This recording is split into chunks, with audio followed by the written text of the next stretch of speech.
The Word of God is alive and powerful, sharper than any two-edged sword, piercing even to the dividing asunder of the soul and spirit, and of the joints and the marrow, and is a critic of the thoughts and intents of the heart.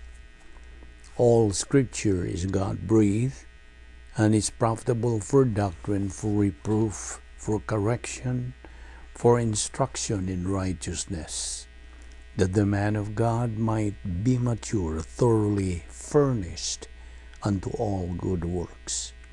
Study to show thyself approved unto God, a workman that needeth not to be ashamed, rightly dividing the word of truth. 2 Timothy 2:13 and 19. If we are faithless, he remains faithful. He cannot deny himself. Nevertheless, the solid foundation of God stands, having this seal: the Lord knows those who are his, and let everyone who names the name of Christ depart from iniquity. 1 Corinthians 1:9. God is faithful, by whom you were called into the fellowship of his Son, Jesus Christ, our Lord. 1 Thessalonians 5:24. He who calls you is faithful, who also will do it. Psalm 36, verse 5. Your mercy, O Lord, is in the heavens, and your faithfulness reaches to the clouds. In preparation for our study of the Word of God, the next few moments will be devoted to silent prayer, the objective of which is to make sure that we are filled with the Holy Spirit as we approach the Word of God. Silent prayer gives you the privacy of the priesthood and makes the option of rebound possible, if necessary. But for you, unbeliever, the issue you're facing is not rebound, but faith in Christ. Therefore, let us pray.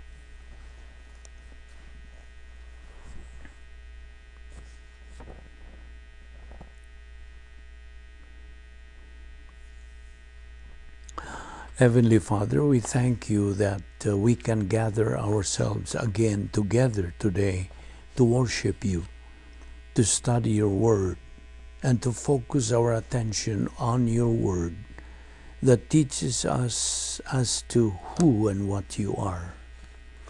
That the only thing that matters in our life is to be oriented to grace, to be oriented to your plan for our life, because apart from it, there is no stability, there is no happiness, and no meaning in life.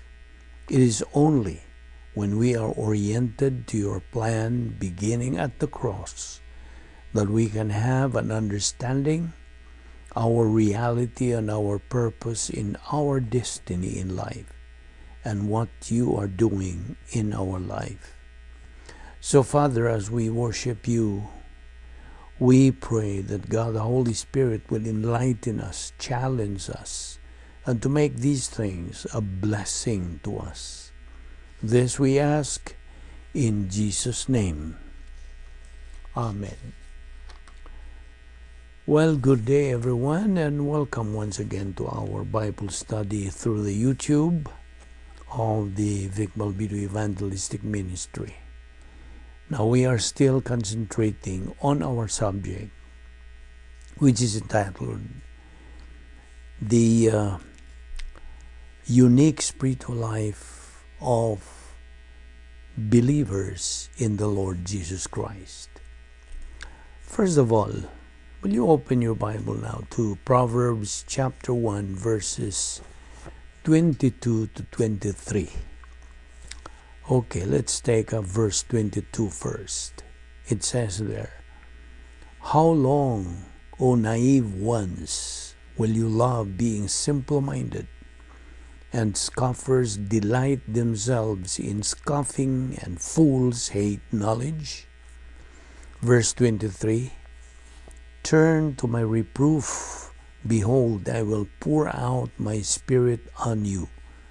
I will make my words known to you. Now,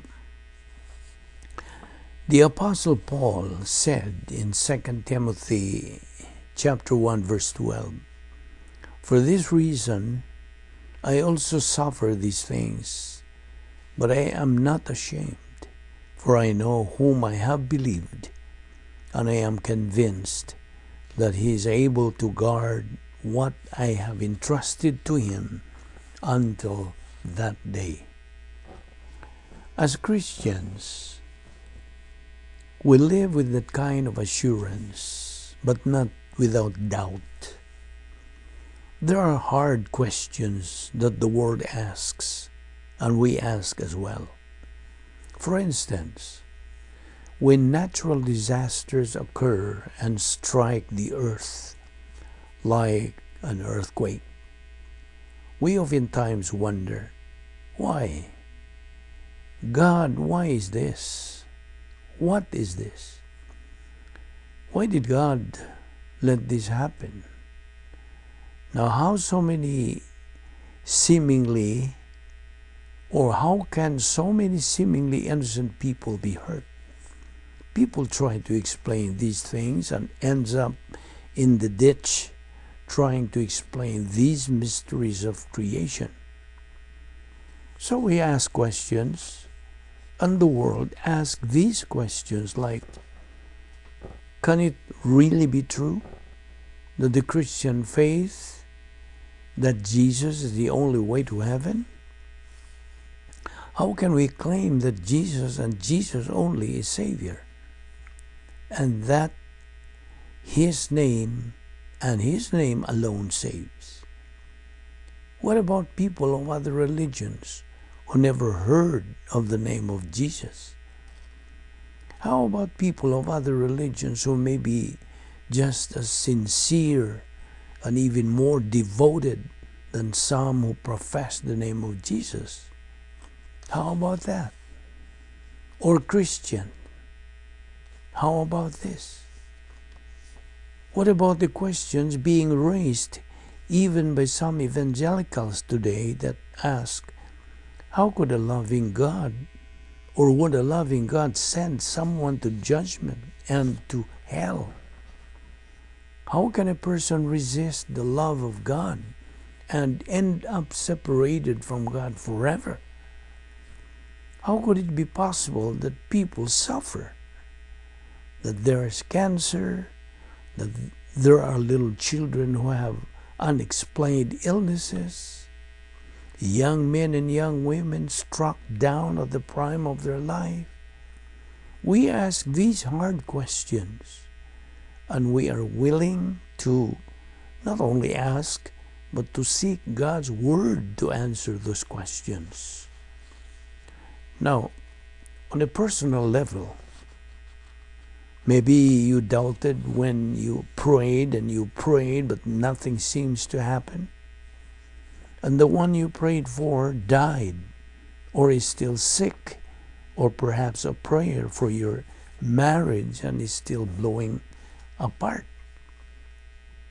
On and on we can go with questions, these kinds of questions that we just cannot ignore. In fact, the Scripture says that we are to be ready to give a reason for the hope that is in us. Certainly, there is evidence to believe. There is reason to believe, and we can believe confidently, but in order to do that, we must be willing to deal with our doubts. Because our doubts can become the doorway to a deeper faith, a more mature faith, a more powerful, fortified faith. So in Proverbs 1, verses 22 and 23, we see here that there are scoffers doubters, skeptics, mockers, unbelievers, and fools that hate knowledge. You see, there is a difference between an honest doubter and a dishonest doubter. An honest skeptic and a dishonest skeptic. An honest doubter, skeptic, does not know but wants to know. He would say, Lord, if you're real, show me your truth. God, if your word is literally true, teach me your truth. God, show me the way. The Bible says, if you truly seek me, you will find me. That's an honest doubter. And God is not afraid of our doubts. God is not intimidated by our hard questions. On the other hand, there is also a dishonest doubter. He is someone who doesn't know and doesn't care to know. He doesn't want to know. So often as a smokescreen, a bogus excuse for a life without God. So he lives without God. So often the problem with unbelief or doubt is not a mental exercise or a mental problem, but is a moral problem. Jesus spoke of an evil heart of unbelief. But unbelief and doubt are different, in that unbelief refuses to believe or respond, but doubt is questioning. Doubt is wondering. So the scripture says, if you turn at my reproof, that's in verse 23 of Proverbs 1, behold, I will pour out my spirit to you. Well, example of honest doubter, Thomas, one of the 12. But I believe in Jesus and I love Jesus. What did Thomas say when he saw the wounds of our Lord on his palms? My Lord and my God. So, Jesus said in his word, I am the way, the truth, and the life. No one comes to the Father but by me. Well,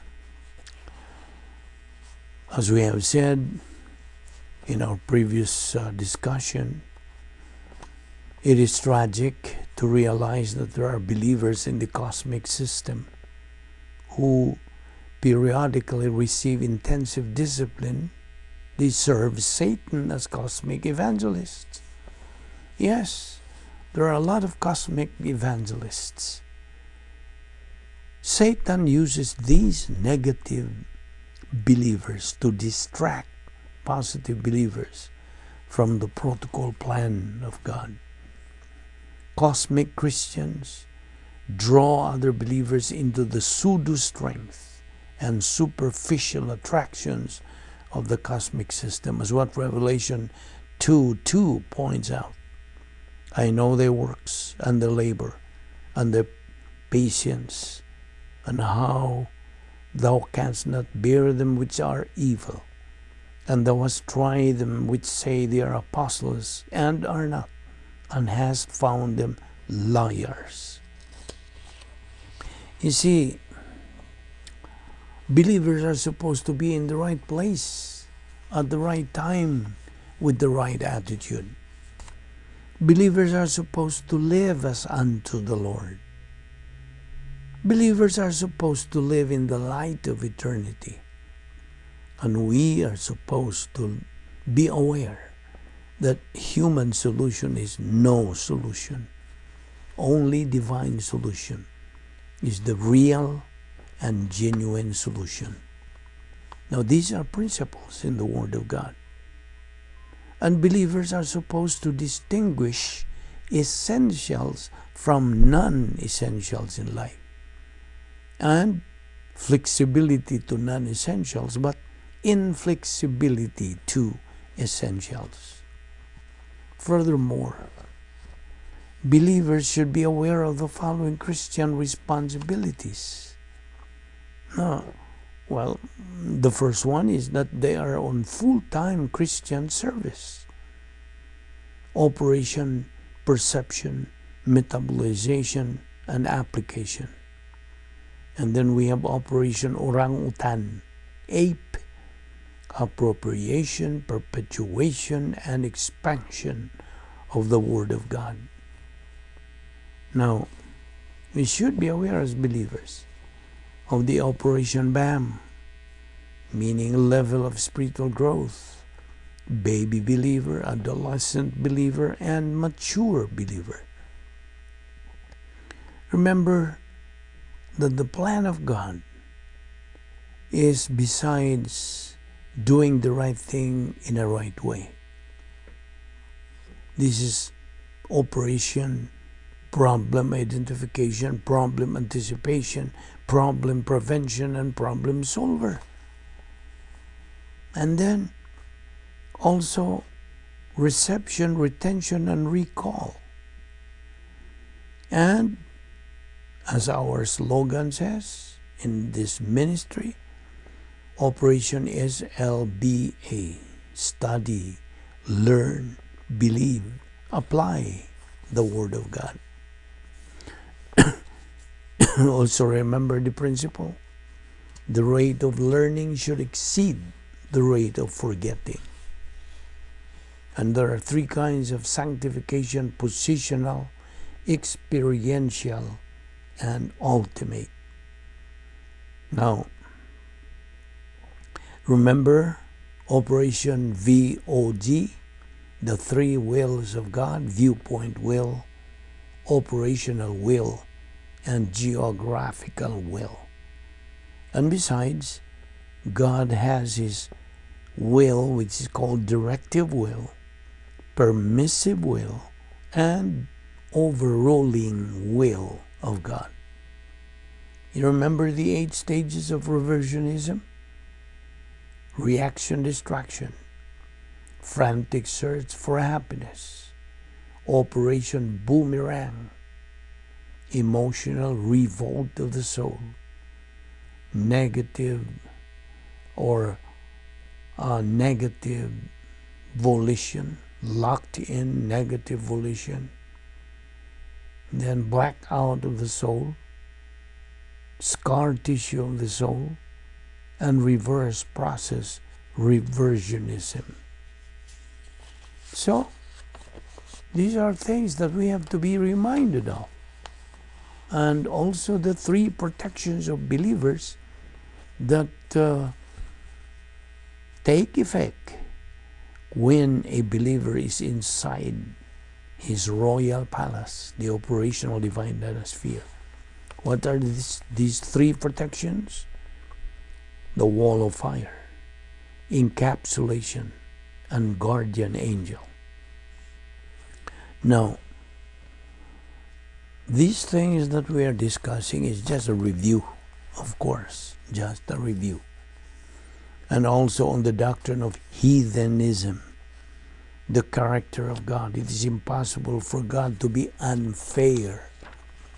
He cannot violate the design of His plan. He cannot violate the nature, the integrity of His character. And then the unlimited redemption. Salvation is provided for all members of the human race. Romans 5:6-8, 1 Timothy 2:6, Hebrews 2:9. And then you remember the declared will of God, that everyone which seeth the Son and believeth on Him may have everlasting life, and I will raise him up at the last day. That is in John 6:40. And also the declared will of God in 1 Timothy 2:4 and 2 Peter 3:9. And also the geographical location. God will provide gospel information. John 7:17, Jeremiah 29:13. Heathens are heathens, not because they don't know God exists, but because they are fully cognizant of the existence of God.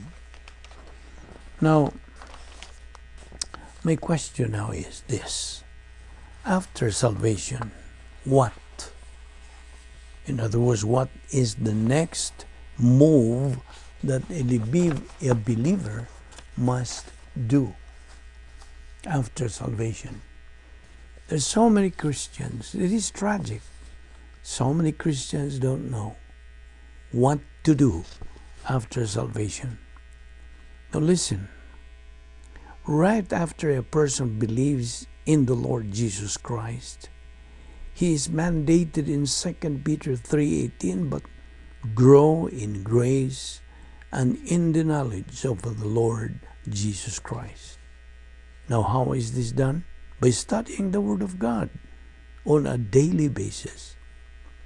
But first of all, the newly born again believer is made to understand that the following things have actually happened in that very instant he put his faith in Christ. To wit, number one, he was imputed eternal life. John 3:36. Number two, he was imputed God's righteousness, perfect righteousness. Number three, he was forgiven and cleansed of the unpardonable sin. Number four, his name was written in the Lamb's book of eternal life. Number five, he immediately became a member of the royal family of God.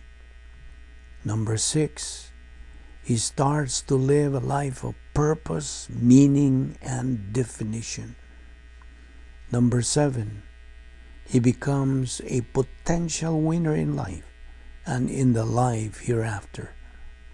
Number eight, he becomes a recipient of the spiritual gift given by God, the Holy Spirit. Number nine, he becomes a recipient of 40 things provided by God, the Holy Spirit. Number 10, he is called a saint. 11, he is called a believer, a Christian. Number 12, he becomes a citizen of heaven. Philippians 3:20. Number 13, he becomes a member of the so-called called out ones, which is ecclesia. Number 14, he becomes complete in Christ, completely secure. Number 15, he is sealed by the Holy Spirit. Now, here are things that every believer anticipates while he is still in phase 2 of God's plan. To it, number 1, no more condemnation, Romans 8:1. Number 2, absent from the body, face to face with the Lord, 2 Corinthians 5:8. Number 3, no more pain, nor sorrow, nor tears, nor suffering, nor death, because the old things are passed away. Revelation 21:4. Number 4, a new home in heaven. John 14:1-6. Number 5, an eternal inheritance. 1 Peter 1:4-8. Number 6, a believer knows he has a better recognition of eternal life. John 20:31. And number 7, waiting for resurrection body. John 11:25, 1 Corinthians 15:51-57, 1 John 3:1-2, Philippians 3:21, and many other passages. Now, God's mandate for every believer is found in Colossians 2:6. As ye have therefore received Jesus Christ the Lord, so walk ye in him. Now we will continue our discussion of this next time. So don't forget to follow this procedure that we are adopting here. Every day is our Bible study. Every day. Remember that. This is our ministry of the Vic Balbido Evangelistic Ministry. Let us pray. With your heads bowed and your eyes closed, let us dedicate the closing moments to those without Christ, without hope, and without eternal life. This is the most important moment in your life, in your entire life. As you sit there, you consider who Jesus Christ is and what He has done. The Lord Jesus Christ said, I am the way, the truth, and the life. No man comes unto the Father but by me. That means the Lord Jesus Christ is either a liar or He is what He says He is, the Savior. Yes, He is the Savior. What does that mean? It means Jesus Christ came into this earth, took on the form of man, and was God, undiminished deity and true humanity in one person. He came for one reason, and that was to die. To die for you. Greater love has no man than to give up his life for a friend. The Lord Jesus Christ did not give up His life for a friend. He gave it up for the entire world, even for those who hated Him, even for the Pharisees who hated Him. He died for them, and He died for you. Now what does that matter? It matters because while He hung on the cross, God the Father imputed to Him, the perfect God-man, the one who did not sin. He was made sin for us, that through Him we might become the righteousness of God. So salvation is open to anybody. All that man has to do is to use his God-given free will, and for him to make a decision to believe in Jesus Christ as Lord and Savior, and his salvation is instantly settled once and for all. Therefore, believe on the Lord Jesus Christ, and thou shalt be saved. Acts 16:31. Let us pray. We thank you, O Lord, for that so great salvation. We thank you for sending to us your Son as our substitute in paying for our sins. And now as your children, we pray that you guide us in our Christian life, that we may be able to attain our spiritual goal, which is spiritual maturity, the capacity stage, thus glorifying Thee, who deserves all the honor, all the respect, all the love, all the adoration, all the worship, all the praises. All these we ask in the name of the King of Kings and Lord of Lords, even the Lord Jesus Christ, our Savior. Amen.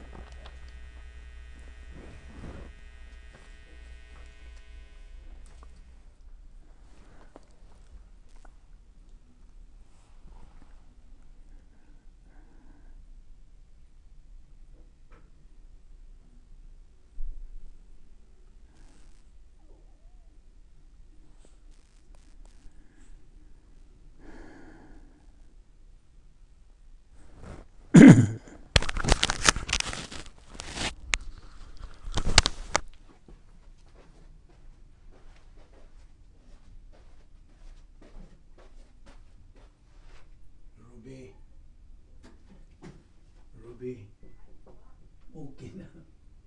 Tapos na ako nag-record. Sorry, may kinuha po ako. Ha? May kinuha lang Oo po. nga, no problem. Kain na po. Nandiyan na pala si Ivan. Wala naman. Kain na. Unya na. Thank you.